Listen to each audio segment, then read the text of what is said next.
Pemirsa di seluruh Indonesia, senang sekali rasanya kita bisa berjumpa lagi di acara Sarwo Sarwi Pedalangan Indonesia. Waduh, saya tentunya seperti biasa mendampingi Ki Dalang kita, Ki Rohmat Hadiwijoyo. Apa kabar? Kabar baik Mas Farhan. Saya dengar katanya baru pulang dari negeri Kiai Kangjeng Paman Sam. Ada ini teknik pewayangan baru apa dibawa dari sana? Bisa pewayangan pemakai sosial media Twitter. Wah, itu sebabnya kita bisa follow ide-ide dan pemikiran dari Ki Dalang di account Twitter @rhadiwijoyo. Tapi pertanyaannya gini, jangan-jangan ke Amerika Ki Dalang beli sahamnya Facebook? Mau beli tapi udah laku habis di sana Mas, di New York Stock Exchange. Nggak kebagian jadinya. Nggak kebagian.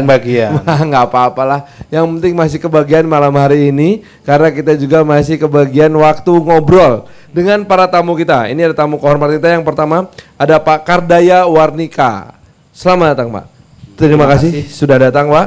Beliau ini adalah Direktur Jenderal Energi Baru dan Terbarukan dan Konservasi Energi Kementerian Energi Sumber Daya Mineral Republik Indonesia. Terima kasih ya Pak ya telah hadir. Juga tentu saja jurnalis senior, direktur eksekutif dari harian The Jakarta Post, dan juga satu-satunya penggemar wayang yang ngerti wayang bahasa Inggris dan bahasa Jawa.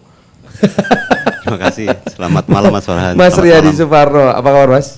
Selamat baik, kabar baik. Sehat ya? Sehat ketemu ya? Pak Dalang langsung sumringah.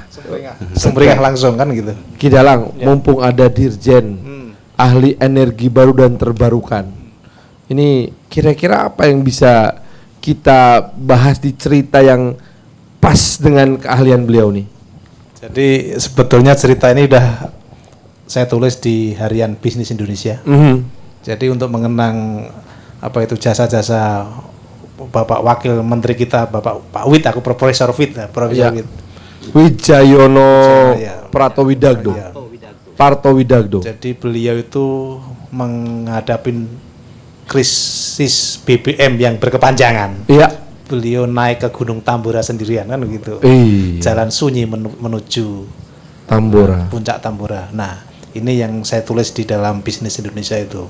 Dan intinya begini, di dalam keriuh rendahan apa itu problem perminyakan itu sebetulnya ada solusi yang diajarkan beliau itu, yaitu apa, energi terbarukan. Nah, disinilah itu. Kalau dalam kisah pewayangan, kira-kira inspirasinya apa yang bisa diambil? Cerita apa? Jadi nanti ceritanya itu adalah ceritanya mau naik surganya si Kumbakarna. Nah itu kan Kumbakarna. Ya betul. Sang raksasa tidur. Ya tidur dia, tapi begitu melihat negaranya bermasalah dia bangun. Nah kan kayak seperti profit kan itu kan. Begitu keadaan begini dia menyendiri Tambora kan gitu, sampai mengembuskan nafas terakhir dedikasi beliau kan gitu. Dan kita akan ikuti saja langsung kalau begitu kisah dari pewayangan kali ini tentang Kumbakarna, sang raksasa tidur yang bangkit untuk membawa pembaharuan, bersama dengan Ki Dalang Rohmat Hadiwijoyo berikut ini.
katan karepet ditoto nirasang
ora pangkleng iki. Ya adikku Gunawan Wibisana iki ya. Inggih Kakang Mas. Nalika semanten kula nyumurepi Kakang Mas mapan wonten alam Kolantara inggih menika alaming jagat kaliyan antariksa. Oh Kakang Mas kula mboten negakaken Kakang Mas. Sing kikip kuwi aku apa kowe? Emparep. Nalika semono kowe pamit bakal suwita kan Prabu Rama yen wis ketampa suwitanmu. Bali menyang Kalengka ngajak pun Kakang nanging tak enteni nganti brubuh ngalengkut adikku Wibisana ora tumuli bali ning panglebur gangsa. Kena tau pamake dene kowe ngemut legine gula lali Purwa Dusina nalika semana. Duh Kakang Mas. Ingkang ageng pangaksami Kakang Mas boten ateges kula badhe ninggalaken paduka Kakang Mas. Beneraken kaliyapun nyalahaken lampah menika gampil. Nanging nalika semanten awrat anggen kula badhe wangsul dhumateng panglebur gangsa nalika semanten kula digusah kados kewan kalian Kakang Rawana nalika semanten. Banjur kepiye karepmu kenututi kelawan pun Kakang Wibisana? Inggih Kakang Mas. Menika wonten jalaran Kakang Mas Kumbakarna saged minggah dhateng kasuwargan Jati. Yen barengi lampan tumuruping wahyu makutha Rama wonten lerenging Gunung Kutarunggu. Inggih jalaran babaring Wisnu sejati ingkang saged lantaraken Kakang Mas minggah dhateng kasuwargan Jati. Ngono iki.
Kami berbeda-beda, tapi satu yang sama. Madu rasa. Nikmat untuk makanan dan minuman. Gunakan madu rasa sebelum beraktivitas karena energinya bikin semangat, Sumber energi madu rasa. aktif, fit, sehat dan kuat. Madu rasa tiap pagi dan sore harus. Terganti madu rasa. Madu rasa pagi dan sore harus. Dari Air Mancur.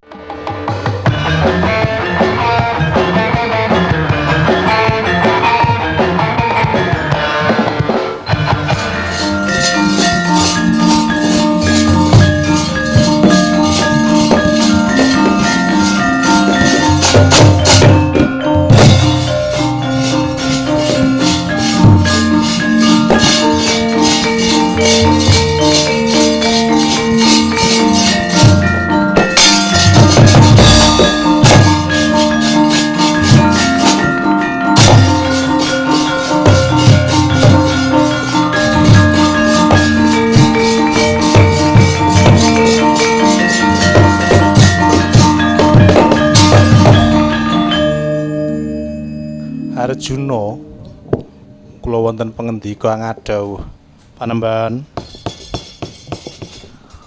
nitik kelawan lakune sira wis mapan ana ing kutha Runggu kene.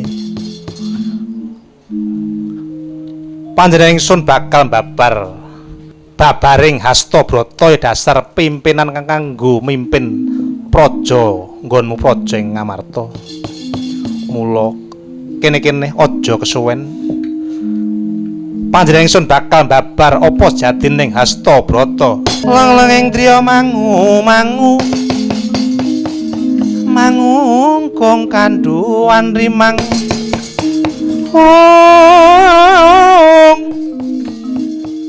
Lelena tanpa kanin mengku diautama.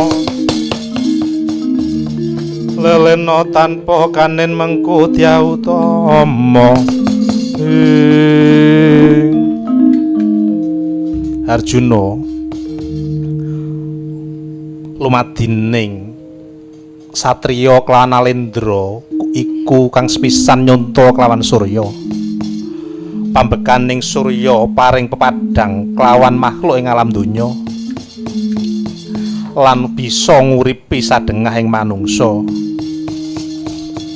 Kabeh bakal nulung kelawan manungsa kang ngalami kacingkrangan kuwi lumadining satriya kang watak Surya.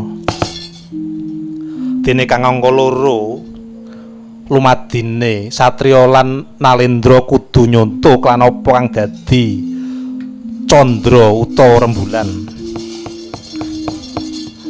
Pambekaning candra maringi pepadang jroning ratri. Padang jinggrang mawi rasa adem lan jinem nanging uga dadi oboring lelaku kuwi lumadining candra kelawan rembulan. Dene kang angka 3 Nalendra utawa satriya kowe kudu ngepakno watake Kartika utawa Lintang. Kartika dadi kekembangane antariksa, satriya kudu lan Nalendra tingkah laku kang munamuni solah bawa tetep dadi kekembangane manungsa. Manungsa wis duwe kekembangane urip, mula ucape gampang digugu kelawan para kawulane. Lan maneh perintahing para Nalendra lan satriya yen wis matek kekembangane antariksa ya Kartika adem perintahe. Dene kang angka 4 lumadining satriya utawa Nalendra kudu nepakno pinanda ya kuwi tegese mendung. Nadyan mung sak mendung, sifate mendung kuwi tanpa pilih kasih. Nadyan wancine tumibone mendung dadine udan, ora mawas papan, ora mawas gunung padisan utawa praja, kabeh bakal keduman nak tumibane udan saka mendung. Mula dadi pemimpin utawa dadi satriya kudu ora kena bangsinde bangsiladan. Dene kang angka 5 lumadine satriya utama kelawan pemimpin Nalendra kudu nyonto watake bumi. Dene watake bumi ku pambeke lumuh kapotangan.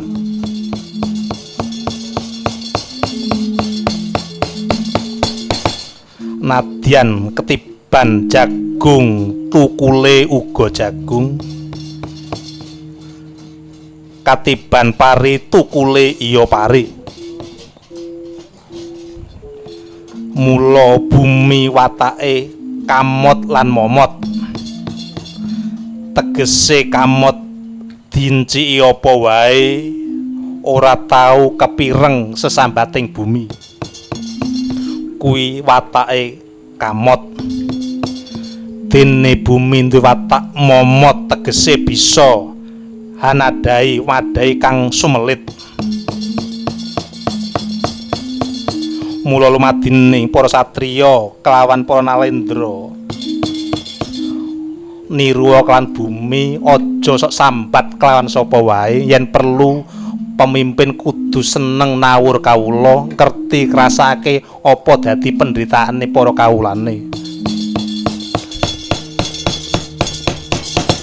Dene kang angka 6 lumadining satriya tama kudu nyonto prilakune Agni ya geni.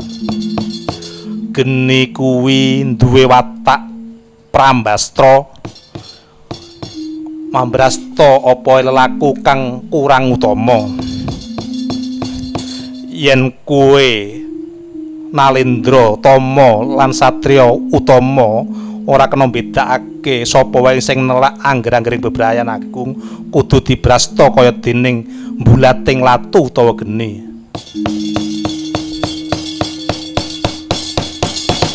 Dene kang angka 7 lumadining satriya tama kudu nyonto wataking banyu. Banyu iku gelare paring panguripan, ngendi ana banyu ing kono bakal ana panguripan.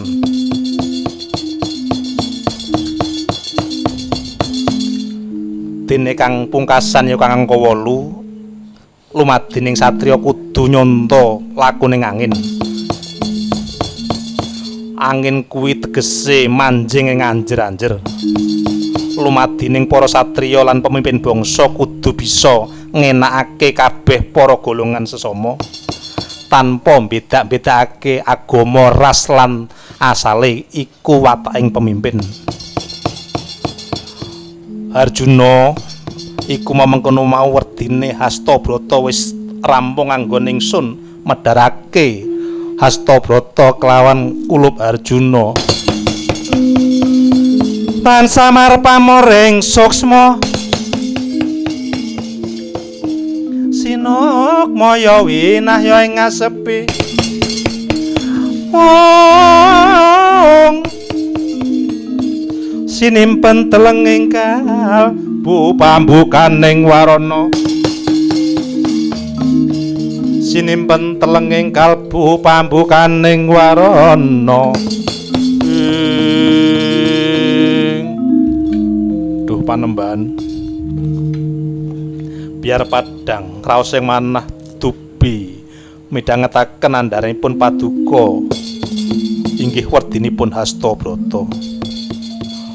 Sampun kula tampi samusuping raos, mugi-mugi ndadosna raos ingkang mikulai dhateng badan kula panembahan.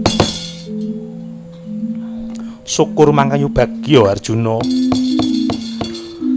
Ora teges ingsun bakal nundung, tak kira wis sawetara dina Arjuna mapan ing kutha Runggu. Enggal daya-daya kondur jujuk praja Ngamarta dadi digolani para kadang-kadang Pandhawa. Ya boraku nengku titip iki ana pusaka Anoman mau titip pusaka kelawan kadang Mutuwa ngawangga. Mengko paringna Arjuna. Mangke paten kula nyuwun medal pasilan daya-daya kundur dumateng Praja Ngamarta Panembahan. Ya lelungsen tak bakali marang sira Arjuna. Hayu hayu rahayu lakumu ana ing dalan Arjuna.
Suwe nggonku munggah Kutha Runggu. Iki ana wujuding bebarongan ora mbejaji maglah ana prapatan. Ayo sapa ati-ati jenengmu parat? Wano wae durung wis marat-maratake gemblung wong iki. Ayo ora tedeng aling-aling mburi. Saka panglebur kangsa aku Kumba Karna, aku kowe sapa? Ayo Panenggak Pandhawa. Raden Bratasena. Oh iki sing tak goleki. Kumba Karna. Kowe gelem minggat saka ngarepanku apa ora? Ya ora gelem minggat kelakon tak odol-odol. Oh agak-agak malang kok.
Bato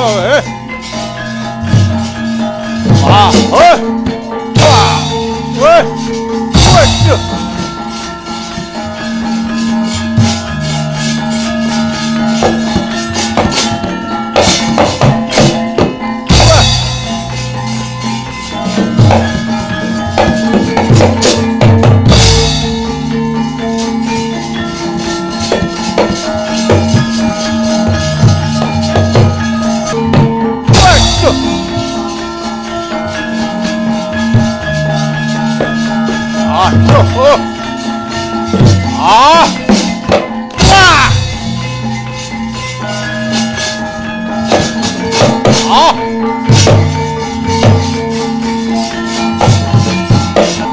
Aduh!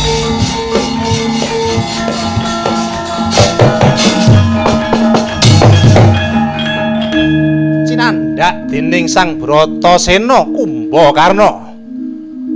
Nanging elok ing lelakon dipun jojoh Kungku Pancanaka ical wujuding Sang Kumbakarna. Dadi bingung Sang Bratasena.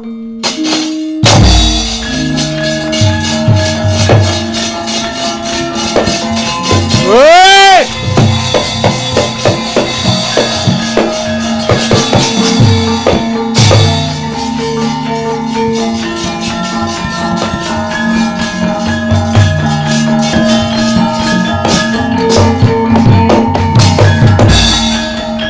Wah, jlamprong iki. Pangabekti kula Kakang Mas. Wah, aku kemeklengan. Goleki dapurmu minggat wis ora bali takoke kelawan kabeh keluarga Pandhawa. Iki mau ku perang kalau barongan kok ilang tak kedhepake nyanti playune parat.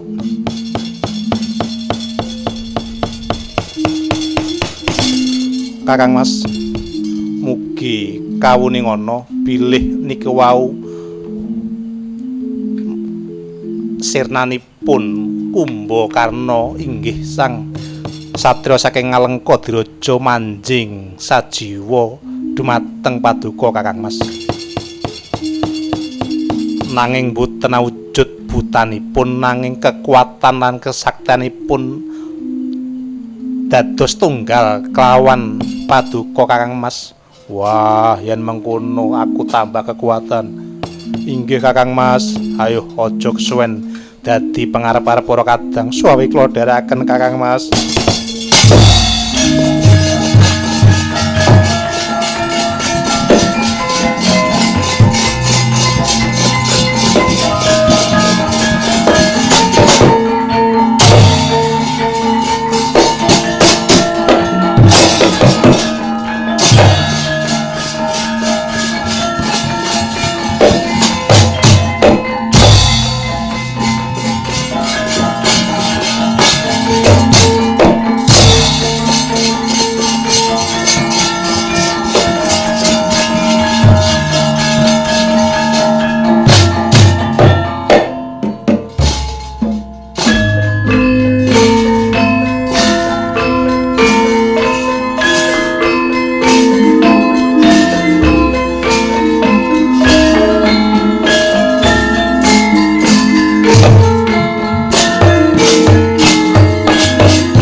Kami berbeda-beda, tapi satu yang sama. Madu Rasa.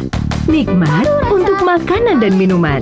Gunakan madu rasa sebelum beraktivitas karena energinya bikin semangat, Sumber energi Madu Rasa. aktif, fit, sehat dan kuat. Madu Rasa tiap pagi dan sore harus. Terganti Madu Rasa. Madu Rasa pagi dan sore harus. Dari Air Mancur.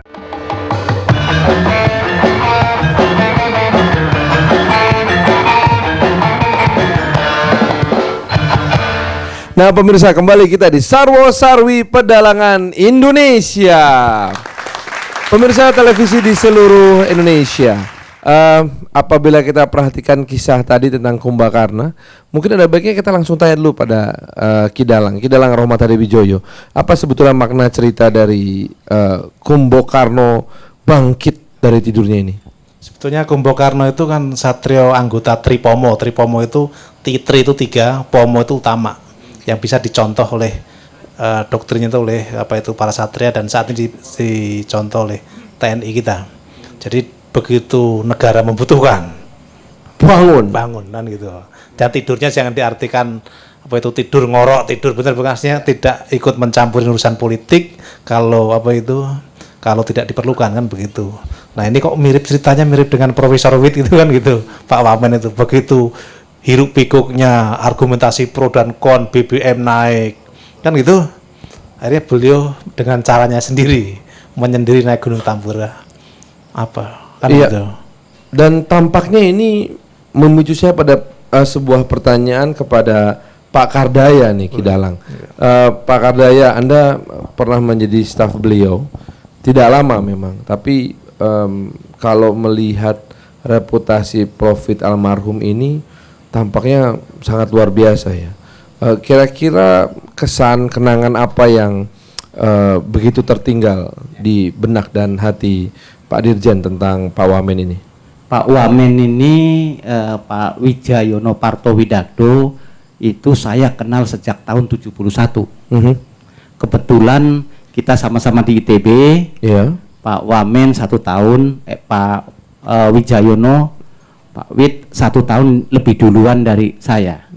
Jadi kita sudah berteman sejak tahun 71 karena saya masuk ITB tahun 71, beliau masuk tahun 70.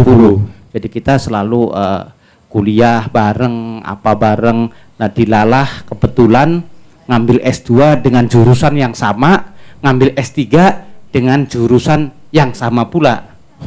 Jadi tapi waktu S2 dan S3-nya beliau di Amerika, saya di Eropa, di negara sosialis yaitu Prancis gitu. Jadi mungkin ya ada ilmunya sama tetapi berbeda langgam lah gitu kira-kira. Ideologinya beda dikit ya. Ya ideologinya beda dikit tapi yang penting ilmunya kan sama. Beliau kan sebagai seorang akademisi sering diminta untuk menjadi think tank dari pemerintah ketika mengambil keputusan seputar kebijakan energi atau politik energi di Indonesia. Tapi kemudian ketika akhirnya bekerja bersama di kementerian, bagaimana itu Pak? Jadi begini, keterlibatan beliau itu di kementerian pada waktu kita sedang mengalami penurunan yang cukup drastis di produksi minyak, kita di kementerian itu membentuk tim peningkatan produksi migas. Oke. Salah satu dari tim itu yang pada waktu itu diminta sebagai anggota tim adalah Pak Wijayono.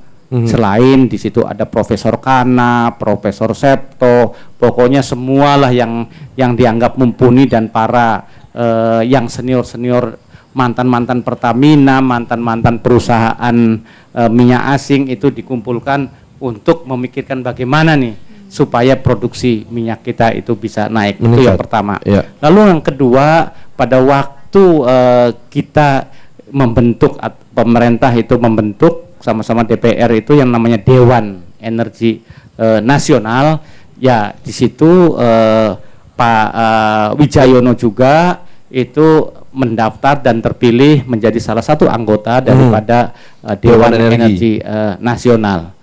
Lalu kira-kira Dewan Energi Nasional itu terbentuk sekitar 3 tahun yang lalu. Lalu setelah itu beliau diangkat sebagai wakil menteri. Jadi waktu diangkat sebagai wakil menteri itu masih juga menduduki jabatan sebagai anggota Dewan Energi Nasional. Ya.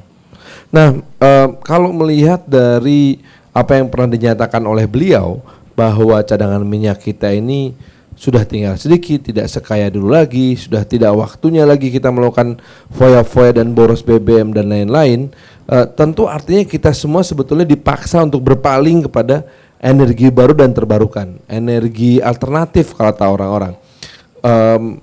Lah, bagaimana sebetulnya garis kebijakan pemerintah Indonesia dalam masalah energi baru dan terbarukan ini? Ya, jadi kalau masalah energi baru dan terbarukan tentunya tidak lepas dari bagaimana konteks energi secara nasional ini. Oke, apa ya, itu Pak?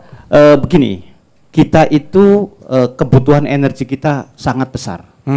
Karena apa besar? Pertama ya penduduknya banyak, ya. Lalu aktivitasnya juga nggak mau diem. meningkat gitu, aktivitas ekonomi meningkat, segala macam meningkat. Malam-malam Itu, wayangan, ya, butuh itu listrik kebutuhan energi. Lalu belakangan itu juga teknologi itu semuanya membutuhkan energi yang dulu tidak terbayang kita itu masing-masing pakai handphone. Nah sekarang seperti saya udah 2 kilo dari rumah, handphone ketinggalan balik lagi. Oh iya benar.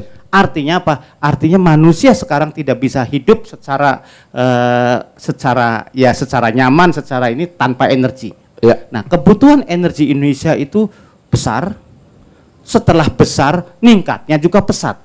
9%, 7% setahun. 7% setahun. Ya, sekarang itu kebutuhan energi kita kalau diukur dengan minyak, Ya. itu setara kira-kira hampir 3,8 juta barel minyak per hari.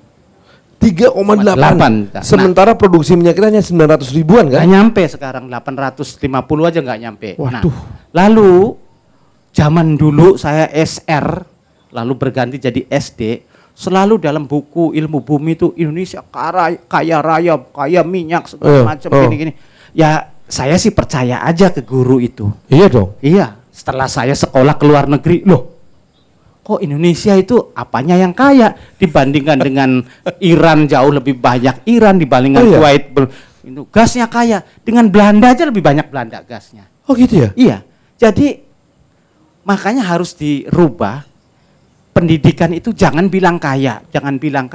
Kalau bilang kaya kita biasanya boros. Jadi sebetulnya yang perlu dirubah pertama ini paradigma berpikirnya dulu. Berpikir bahwa kita itu tidak kaya, tetapi kita punya. Yang kita kaya itu kita kaya akan ragam energinya, ragamnya. Sebut apa?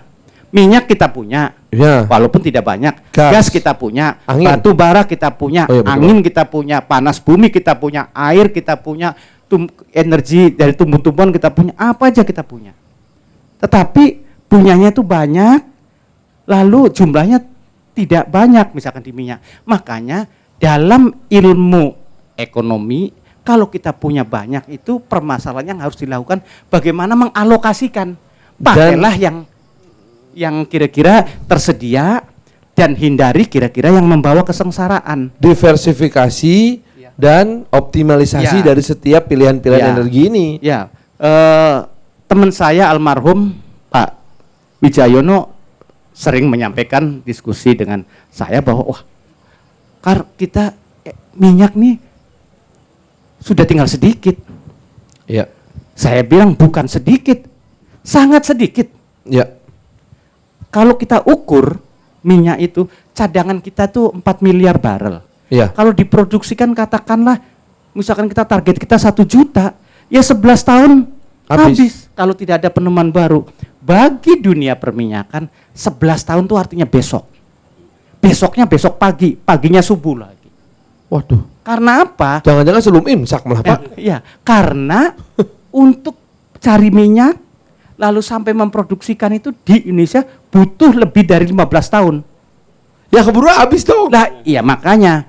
Itu jadi dari eksplorasi, eksploitasi, produksi 15 tahun 15 dari tahun. titik yang paling baru itu. Iya, itu di sementara cadangan itu cuma 11 tahun. 11 tahun. 4 tahun lagi ngutang dari mana ya? Kita kan punya punya batu bara, iyalah. Punya gas ya, tapi gas juga ya. Jangan terlalu dibesar-besarkan seakan-akan bahwa kita punya berlebih kita itu akhirnya itu dininabobokan, akhirnya boros.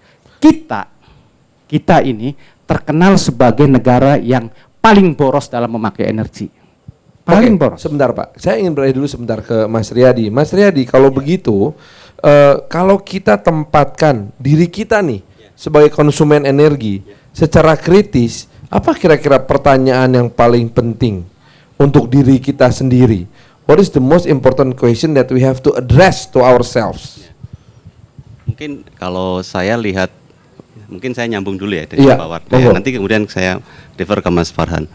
Saya setuju dengan Pak Karda dalam hal bahwa kita tidak kaya ya, tapi kita berlagak seperti orang kaya, ya kan? Kita nggak kaya tapi bergaya seperti orang kaya. Ya, disubsidi habis dong, ya kan? Minyak kita, ya kan? Kidalang terkekeh-kekeh. Betul. Nah, dan lagi menurut saya pemerintah ini, maaf nih Pak Karda ya, secara energi policy-nya tidak mendukung terhadap diversifikasi dari sisi energi. Oke. Yang disubsidi justru yang minyak saja, gitu. Yang mahal. Yang mahal.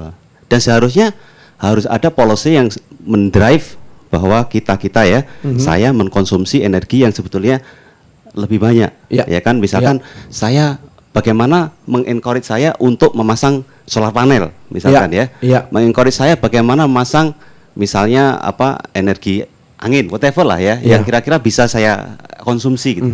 Tapi yang terjadi adalah yang disubsidi premium lagi gitu. Sehingga ya kemana kita akan pergi? Ya ke premium gitu. Ya, jadi artinya memang ada sebuah pertanyaan yang besar ketika kita menyadari bahwa kita adalah konsumen yang sangat dalam tanda kutip rakus untuk masalah energi karena jumlah penduduk kita yang sampai 240 juta, nomor 5 terbesar sedunia. Kita pun kemudian mempertanyakan apakah memang kita punya energi yang cukup untuk memenuhi kebutuhan kita. Bagaimana posisi dari diversifikasi, kemudian redistribusi of energi, itu menjadi pertanyaan penting. Coba kita bahas lagi dan barangkali nanti Ki Dalang bisa urun rembuk juga dalam pendapat ini. Tetap bersama kami di sini di Sarwo Sarwi Pedalangan Indonesia.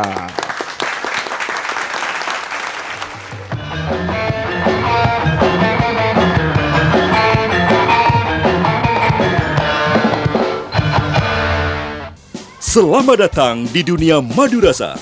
Rasa madunya yang lezat membuat harimu ceria. Jadikan madu rasa bagian dari keseharianmu. Madu rasa, madu keluarga sehat. Madu rasa dari air mancur.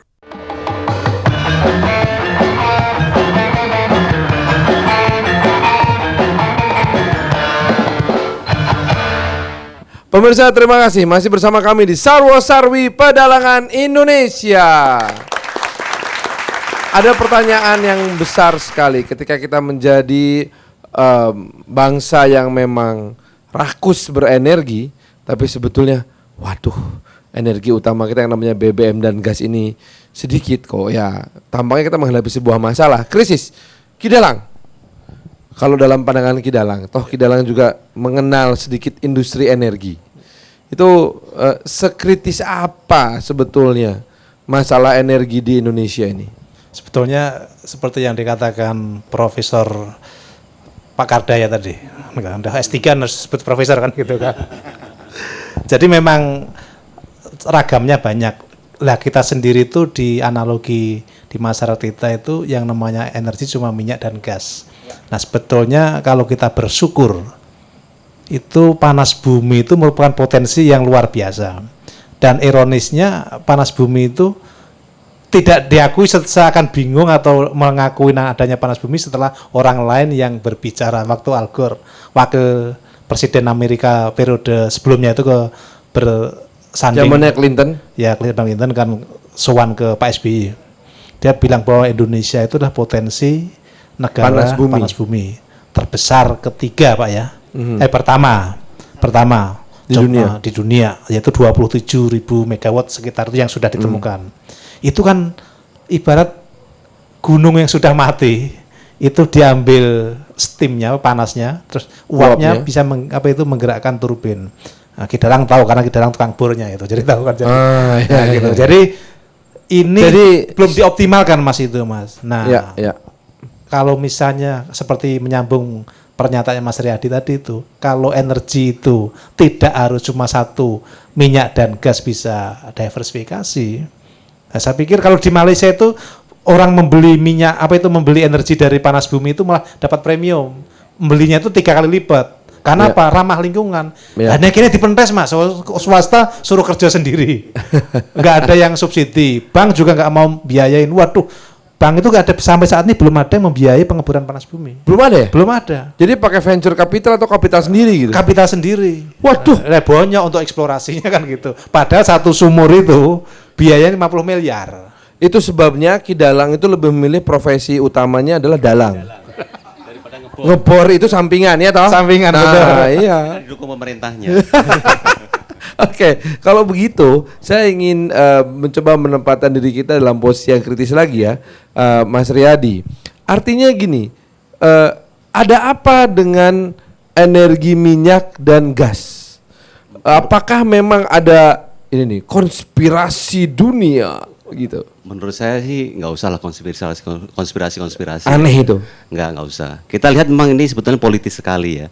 Pak SBY mencoba nih ya mengurangi subsidi, nggak berhasil. Ya. Karena menurut saya Pak SBY ini kurang taktis lah gerakannya sehingga dia gagal lah ya. Padahal niatnya bagus. Niatnya bagus tapi ya caranya kurang oke lah. Ya. Sehingga kita semua menderita nih gara-gara politik yang menyandra ya. Ya, saling menyandra. Tapi sebetulnya oke lah, nggak usah kita peributkan. Ya kalau memang minyak nih kita subsidi, yang lain subsidi juga lah. Panas bumi subsidi, ya kan? Matahari subsidi, matahari, subsidi, ya panel-panel tuh subsidi, air subsidi. Ya, jadi sehingga orang itu di-encourage untuk mengkonsumsi yang lain gitu, ya kan? Betul. Karena sekarang itu sebetulnya ya masyarakat menengah ke atas itu mulai sadar tentang lingkungan dan ya, energi yang dan baru. energi terbarukan. Dikasih insentif sedikit saja pasti mengkonsumsi. Lah buktinya orang kaya mobil-mobil mewahnya isinya subsidi semua. Karena kalau pakai nggak subsidi udah mulai sadar. Waduh mahal ya. Oke, kalau begitu Pak Kardaya, ini seakan-akan kan gini nih, nggak mungkin di pemerintah nggak tahu. Orang pinter, orangnya sepinter-pinter Bapak semua kok, dan kita percaya dan kita seneng dipimpin sama orang pinter. Cuman pertanyaannya gini, niat nggak Pak? Tentunya sangat niat.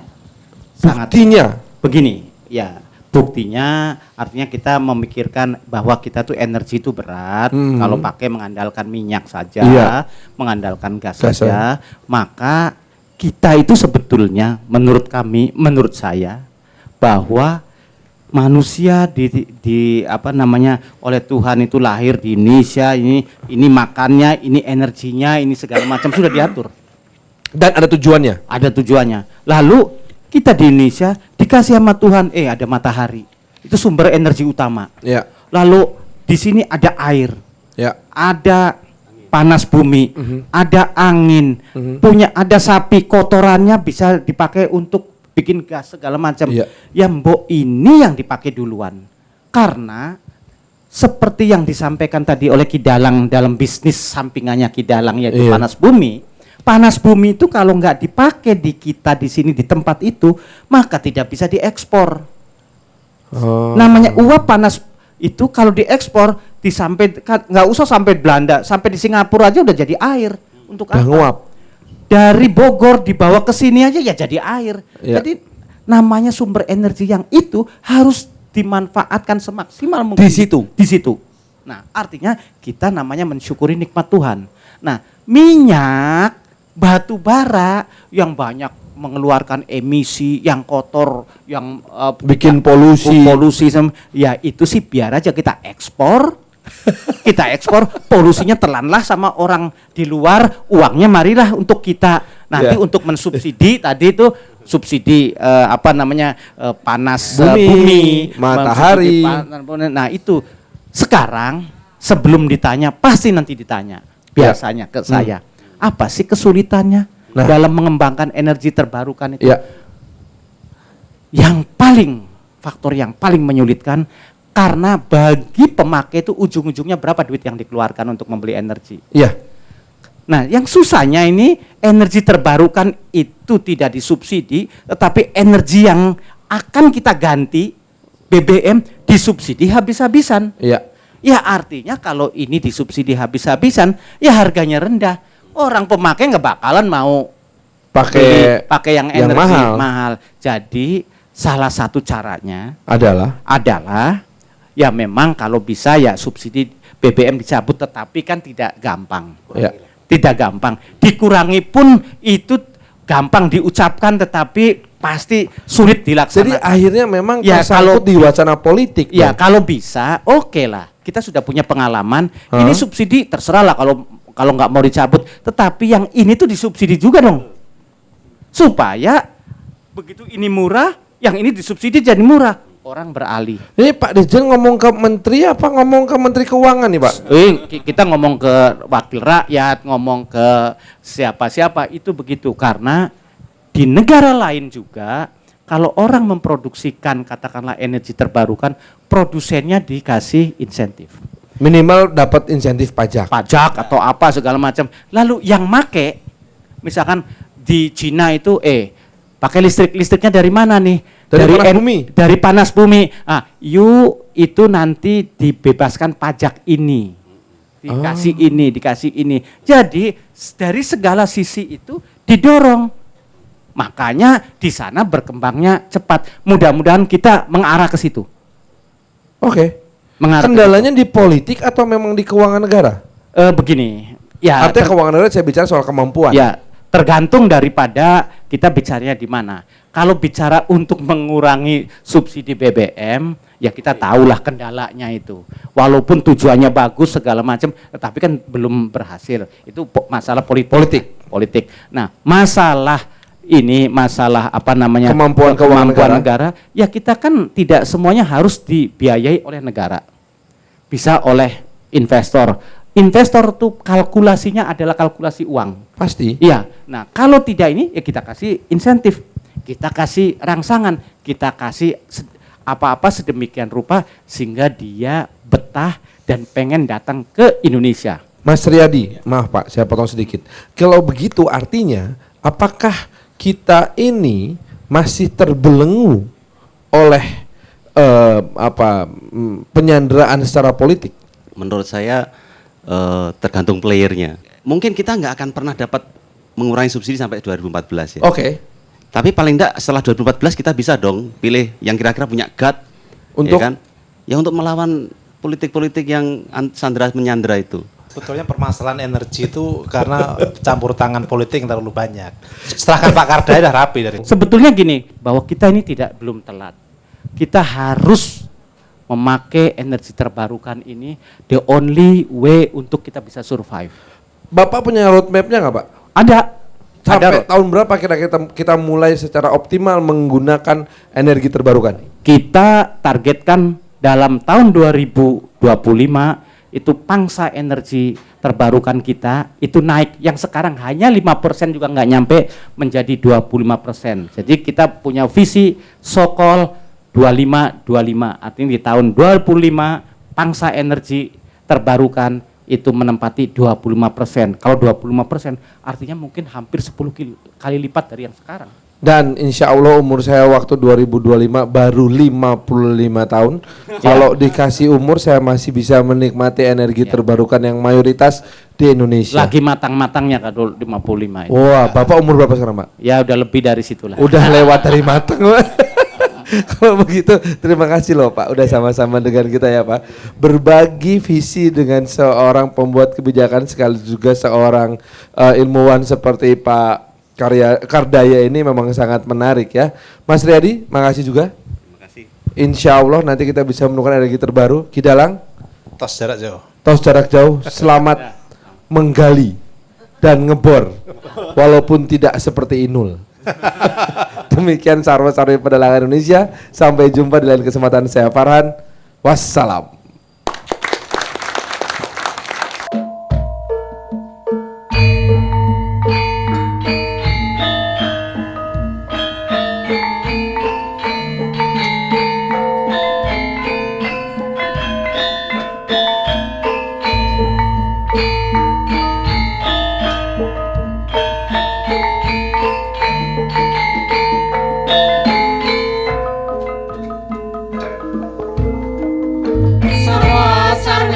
Sarwa sarwi berjalan